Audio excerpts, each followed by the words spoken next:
చెప్పేటప్పటికీ ఆవిడంది, మీ ఇష్టం స్వామి, అలాగే సమర్థుడైనటువంటి ఒక కాపలావాన్ని నియమించుకోవాలి, ఈ రాజ్యాన్ని పరిపాలించడానికి కాశీక్షేత్ర మాహాత్మ్యాన్ని నిలపగలిగినటువంటి సమర్థుడైనటువంటి వాని కోసం మనం కూడా ఆలోచన చేయాలి అనేటప్పటికీ మహావిష్ణువు విశ్వక్సేనుడై అక్కడికి వచ్చి పరమేశ్వరుడు మనస్సులో అనుకున్నాడు, నాకు ఈ కాశీపురాన్ని పరిపాలింప సమర్థత కలిగినటువంటి ఒక పిల్లవాడు కావాలి అని పరమేశ్వరుడు అనుకోగానే మహావిష్ణువే విశ్వక్సేనుడై అక్కడ ప్రత్యక్షమైనాడు. మహావిష్ణువుకు చాలా ఇష్టమైనటువంటిది కాశీక్షేత్రం. ఎందుకంటే మరి శంకరుడు ఎలాగా ప్రథమ వైష్ణవుడో మహావిష్ణువు కూడా శంకరుని గురించి ఇప్పుడు నిత్యం అక్కడ కాశీక్షేత్రంలో నివసిస్తూ ఉంటాడట. అట్లాగా ఆయన విశ్వక్సేనుడై, విశ్వక్సేన రూపంతో విశ్వక్సేనుడు అనేటటువంటి నామధేయం కలిగినటువంటి వాడై అక్కడ ప్రత్యక్షమైనాడు. ఎలాగా ఉన్నాడు? ఇంద్రనీలద్యుతి శ్రీమాన్, ఇంద్రనీలద్యుతి శ్రీమాన్ పుండరీకోత్తమేక్షణ సువర్ణాకృతి సుచ్ఛాయ దుకూలయుగళావృత. చాలా అందమైనటువంటి వాడు. మహావిష్ణువే అందమైనటువంటి వాడు. నారాయణమూర్తి ఎంత అందమైనటువంటి వాడండి, చక్కనివాడు. పుంసాం మోహన రూపాయ. అటువంటి ఆ మహానుభావుడు విశ్వక్సేనుడై అక్కడ ఇంద్రనీలద్యుతి శ్రీమాన్, ఆయన ఏ అవతారాలు ఎత్తినా తన శరీర కాంతి మాత్రం అలాగే ఉంటుంది. ఎక్కడికి పోతుందండి? పుట్టుకతో వచ్చింది అటు శరీర ఆకృతి అటువంటిది. ఇంద్రనీలమణుల వలె అందంగా ప్రకాశించేటటువంటి శరీర ఛాయతోటి ఒక బాలుడు అవతరించాడు. చక్కగా మంచి కన్నులు కలిగినటువంటి వాడు. పుండరీకోత్తమే క్షణ, పుండరీకముల వలె పద్మముల వలె కన్నులు, చారడేసి కన్నులు కలిగి ఇంద్రనీలమణి వంటి మరి ఆ వికాసంతో ప్రాభవంతో సువర్ణాకృతి సుచ్ఛాయ దుకూల యుగళావృత, పట్టు పీతాంబరాలని, సువర్ణాకృతి బంగారు వంటి రంగు కలిగినటువంటి పట్టు పీతాంబరాన్ని ధరించినటువంటి స్వామివారు లసత్ ప్రచండ దోర్దండ యుగళద్వయరాజిత, లసత్ ప్రచండ దోర్దండ యుగళద్వయరాజిత, దోర్దండ యుగళవర్జిత, బాగా బలిష్టమైనటువంటి బాహువులతోటి అక్కడ ఉల్లసత్ పరమామోదానాభిహృద కుశేషయ, చాలా ఆనందాన్ని కలిగించేటటువంటి ఆకృతితోటి మహావిష్ణువు విశ్వక్సేన రూపమై అక్కడ ప్రత్యక్షమైనాడు. అయ్యి స్వామి, ఎందుకు నన్ను ఇలాగా పిలిచారు?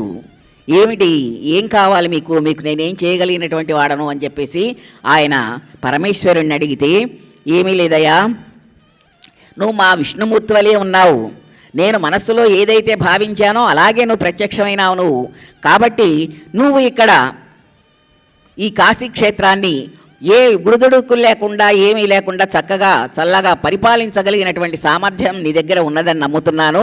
నువ్వు ఈ కాశీక్షేత్రాన్ని చక్కగా సమర్థవంతంగా పరిపాలించవలసింది అని చెప్పేసి ఈ విధంగా ఆ పిల్లవాడికి విశ్వక్సేనుడికి ఈ పరమేశ్వరుడు చెప్పాడు.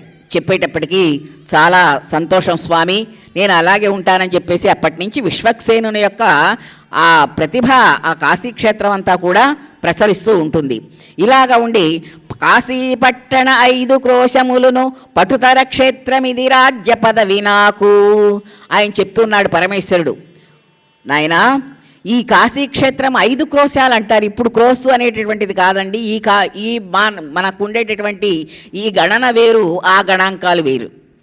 సంవత్సరాలు కూడా 60,000 సంవత్సరాలు దశరథుడు పరిపాలించాడంటే 60,000 సంవత్సరాలు మనం ఆశ్చర్యపోతూ ఉంటాం. 12,000 సంవత్సరాలు రామచంద్రుడు పరిపాలించాడంటే ఆశ్చర్యపోతూ ఉంటాం.